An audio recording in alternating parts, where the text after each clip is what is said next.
नमस्कार, प्रणाम। उम्मीद है आप स्वस्थ होंगे और हमारी लगातार नेहरू की चिट्ठियों की यह सीरीज सुन रहे होंगे। आज हम आपको नेहरू की ही दूसरी चिट्ठी सुनाऊंगा जो 20 सितंबर 1953 को लिखी गई और इसका मुख्य मुद्दा था संकीर्ण राष्ट्रवाद के खतरे। मैं आपके साथ एक ऐसी आशंका साझा करना चाहता हूं जो मेरे भीतर पनप रही है।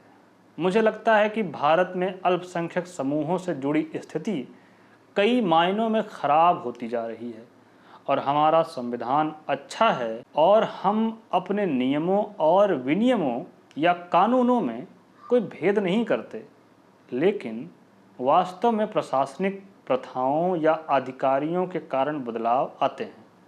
अक्सर ये बदलाव जानबूझकर नहीं होते।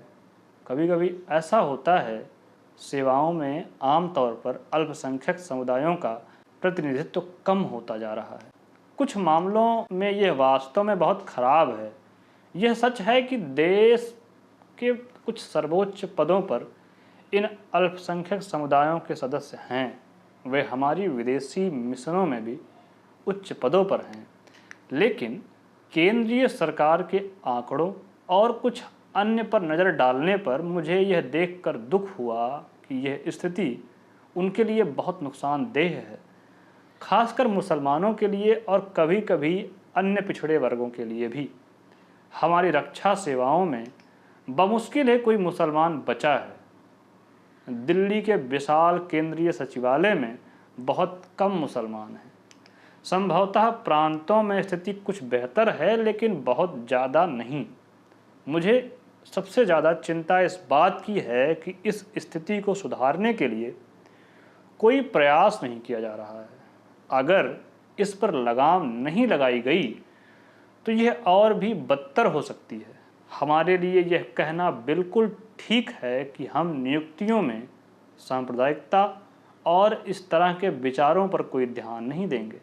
मैं सांप्रदायिकता और उसके कामों का प्रशंसक नहीं हूँ। वास्तव में मुझे लगता है कि यह भारत में सबसे खतरनाक प्रवृत्ति है और उसका सभी मोर्चों पर मुकाबला किया जाना चाहिए। लेकिन साथ ही हमें यह भी महसूस करना होगा कि भारत जैसे विशाल और निश्चित देश में हमें देश के सभी हिस्सों और भारत के सभी समुदायों में संतुलन और निष्पक्ष व्यवहार और भविष्य की संभावनाओं के आश्वासन की भावना पैदा करनी चाहिए।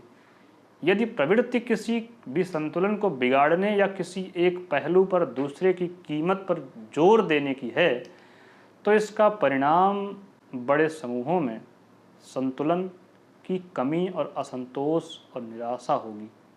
बिल्कुल यही हो भी रहा है और यह अच्छी बात नहीं है। राष्ट्रवाद की भावना व्यक्ति या राष्ट्र के लिए एक विस्तृत और व्यापक अनुभव है। खास तौर पर जब कोई देश विदेशी प्रभुत्व के अधीन होता है तो राष्ट्रवाद एक मजबूत और एकीकृत शक्ति होती है। लेकिन एक ऐसा चरण आता है जब इसका प्रभाव सीमित हो सकता है।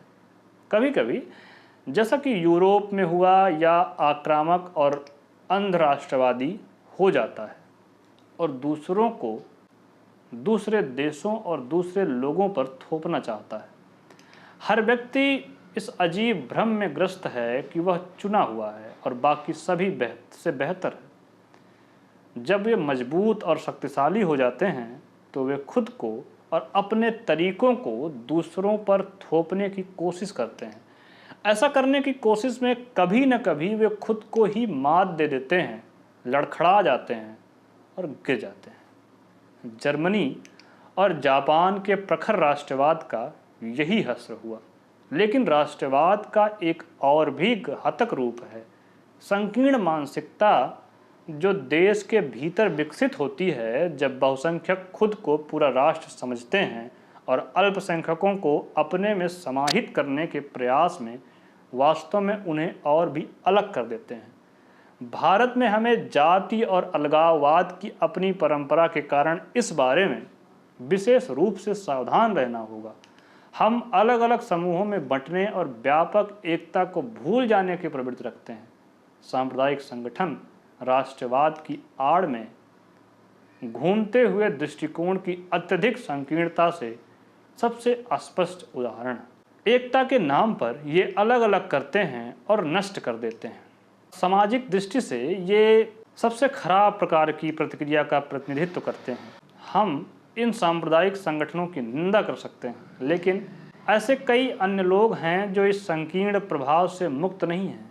अजीब बात यह है कि भारत की बहुत बड़ी विशालता, जो अपने आप में एक दुनिया है, इसमें रहने वाले लोगों को आत्मसंतुष्ट बल्कि बाकी दुनिया से अनभिज्ञ और संकीर्ण सोच वाला बताती है। हमें इन ताकतों से जूझना होगा, लड़ना होगा, बचाना होगा।